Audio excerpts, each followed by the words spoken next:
I think this is the first live of 2023, which is pretty cool. So, if you're new to your Yoga Flow, welcome. These weekly live sessions happen every week with a different faculty member, different day, different time. And they're development sessions, so building upon either an element of a course or something to do with teaching yoga or different practices. Sometimes they're classes, meditations, etc. So today, I thought, because we have begun a new year, that I would talk about ways that you could structure and plan studying and also evolving as a yoga teacher for 2023. So there's obviously many ways to go about learning something new, and some ways that I might talk about will work well for some, and for other people that's not the right way to do it. There is no right or wrong. And a lot of times it's our life circumstances, so our work, our family, commitments that we have that are variables in the amount of time and space we have to dedicate to something. And it fluxes through the year. It can flux through even a day or a week or something like that. So it's never really steady and constant. It's great when it is, but it's sort of a lot of the things that we have to practice when we're engaging in these types of studies is to practice the principles of yoga in real time. So just being kind to ourselves, understanding that there is a constant change that's happening, and we might have a goal set for our week of studying 4 hours and we don't make that, and then we can get into a cycle of disappointment, and then it sort of stops us from doing it. But if we're practicing, the Buddhist principle of everything changes, and if we understand that this was not the week when we get 4 hours done, and that there's potentially many other weeks where we might do that. So I think, overall being kind to yourself from the get-go can really be helpful, especially when you're embarking on something like a 200-hour training, 300, 500, any of these sort of larger numbered hours trainings, just being really kind to yourself and remembering that you're just one person trying to do their best.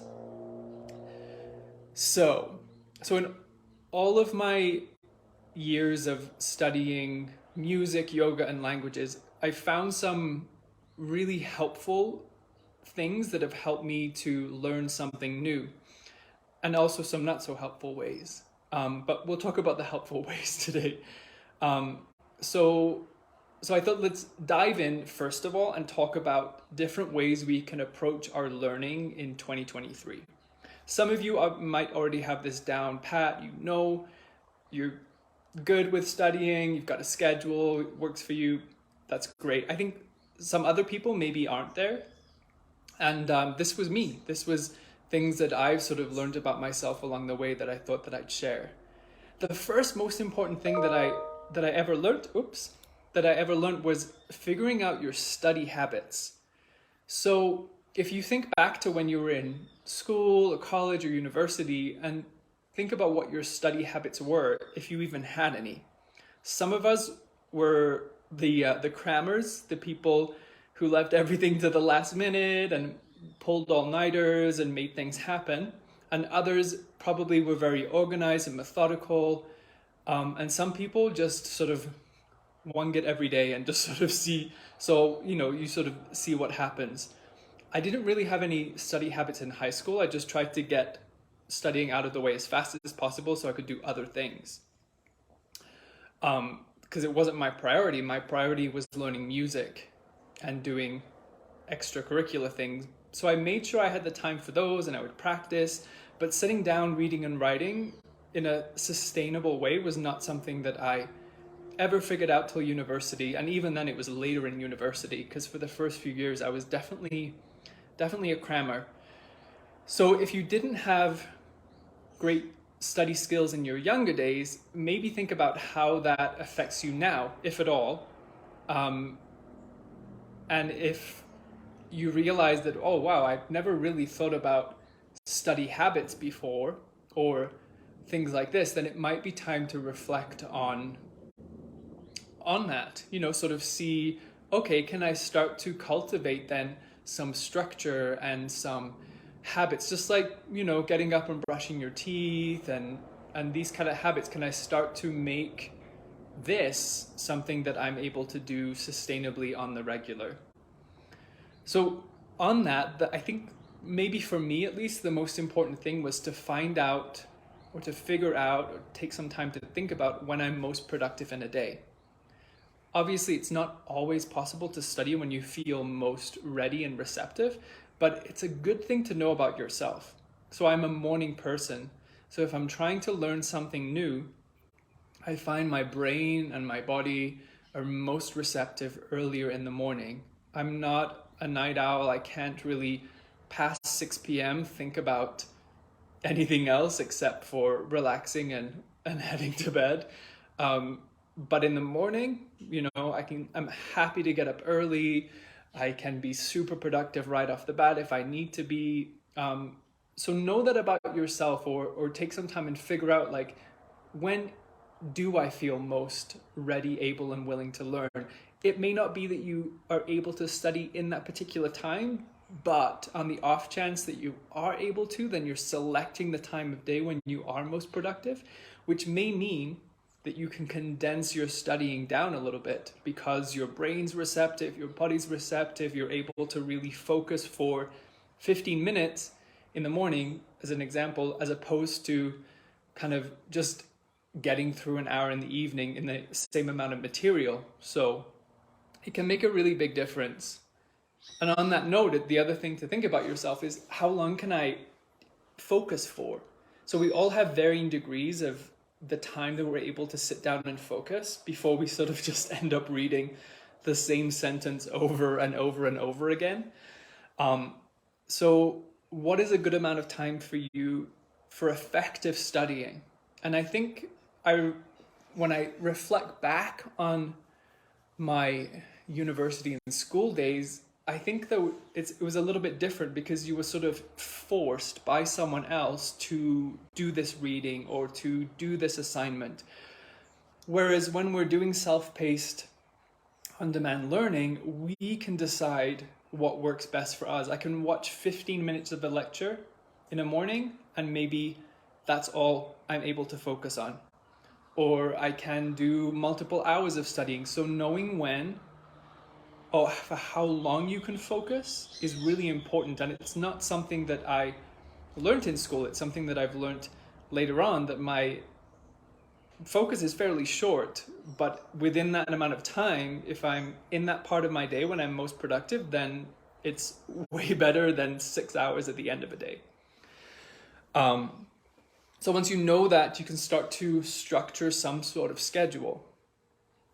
And this is the final thing about this part, is to plan. So I think this is key, is to know at the start of a day what you would hope to achieve in terms of studying and learning.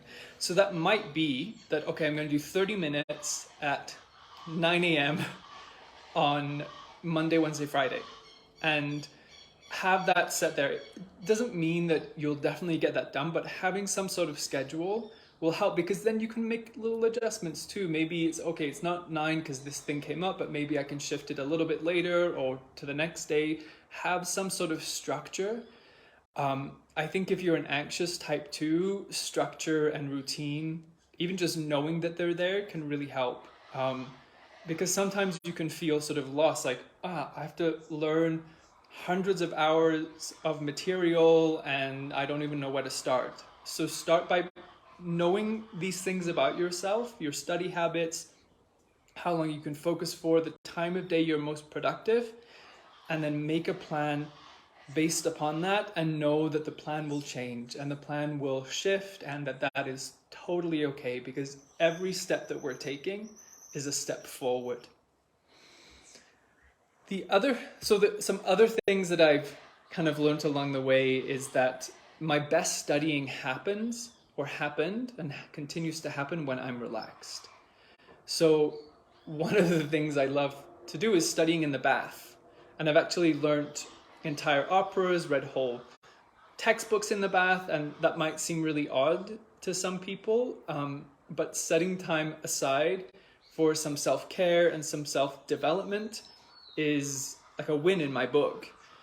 The other thing I really enjoy doing is going to some green space and studying as well. I find that the act of going there, disconnecting from my computer, from, you know, the chores that are staring me in the face in the house, like just getting out and then sitting for a short period of time or a long period of time. In the summer, I used to go up to a park and just sit there for hours with my dog, and I would be studying and learning, and you know, those were the times when I feel like I learned the best, was when I was relaxed and I made studying an enjoyable part of my day and not just a chore that I sort of had to get through.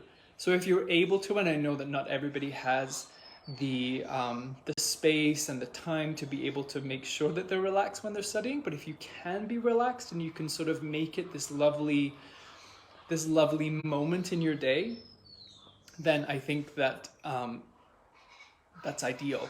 Or maybe not ideal, but I think it can help us to make studying sustainable. And then the other thing, just on this sort of studying for 2023, might be bite-sized chunks. So you might get to the anatomy section of the course and think, oh my gosh, there's so much. And actually, I know this is true because we get this question sometimes. There's so much to learn here. I'll never remember all of these terms. How will I ever do it? So just as a side note, you don't have to remember all of the terms. You won't use them when you're teaching. They're mostly there for your knowledge and if you're perhaps super interested in them. But you can take these big overwhelming sections and just bite-sized chunks, one lecture, a paragraph of reading.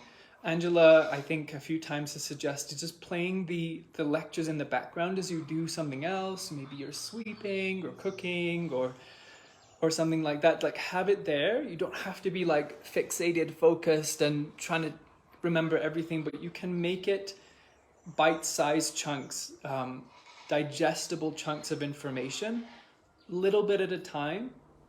And over the course of weeks, maybe months, years, you'll make your way through the material. So it can feel overwhelming, especially when you're starting out with a course, but just take some time now, especially if you're beginning with it, or if you're sort of stuck and you're not sure, how can I move forward? I don't know what I don't know how to get through this.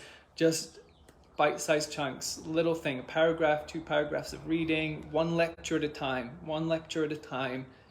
and then just see how it goes. So that's like one part of what I wanted to share about things we could think about for 2023.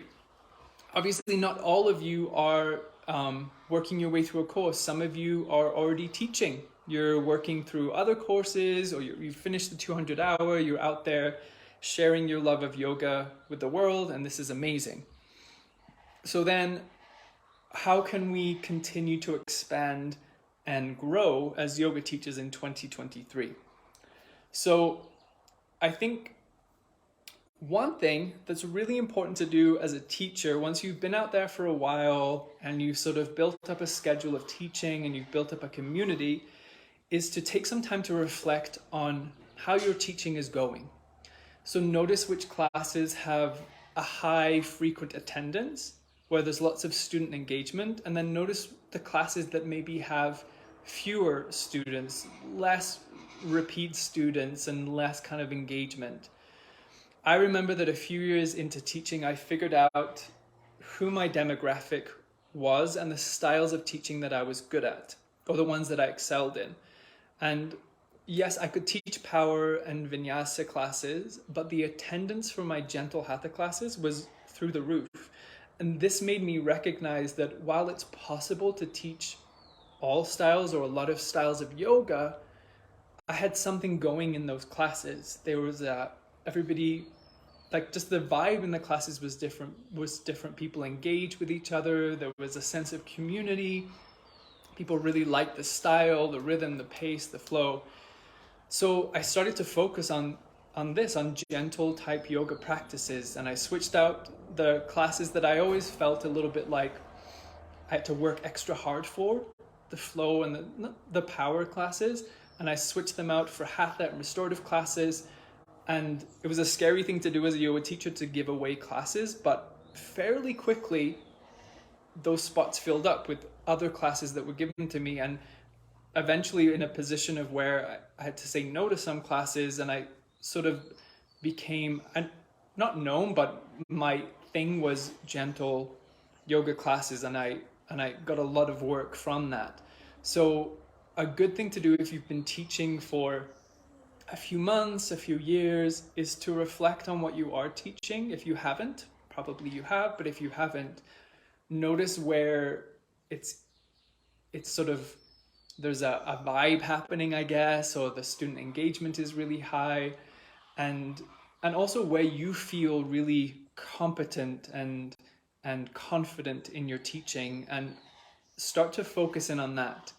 And you might have to maybe turn down some classes and just trust that something will come your way, other classes will come your way as you build up sort of a name and a reputation for yourself. I also found in terms of class planning, this was way easier. Instead of having my class plans all over the place, different styles throughout the week, I could take the same class and use it a few times through the week or modify it a little bit. So I think this is like my number one thing to do if you're already out there teaching. Maybe you graduated last year and you're continuing to teach into 2023, is to take some time to reflect.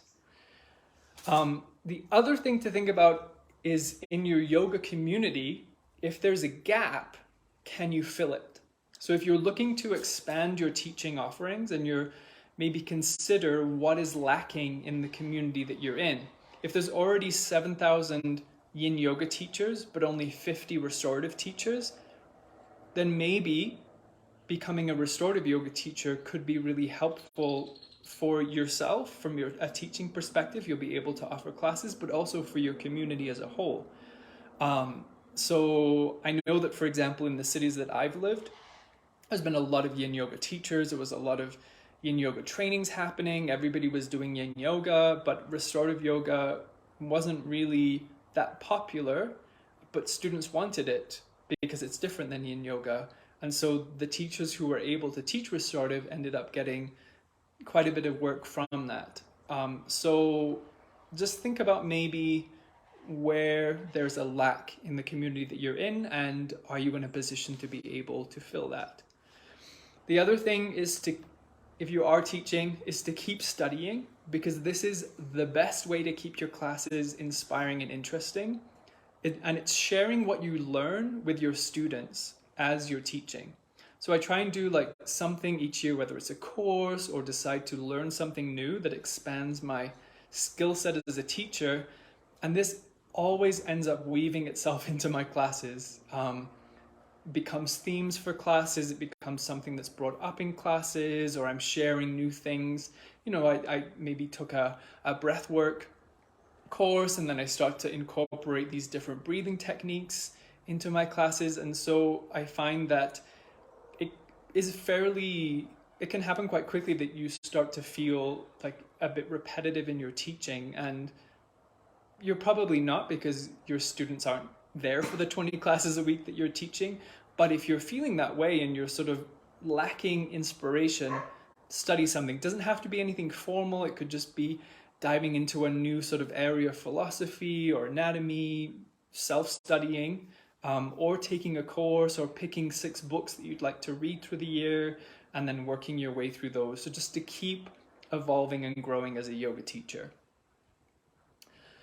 And then we're moving into the final part of this. So whether you are in the middle of a course, starting a course, or out there teaching, I think that the beginning of the year can be a helpful point to start planting seeds for the rest of this year and then beyond.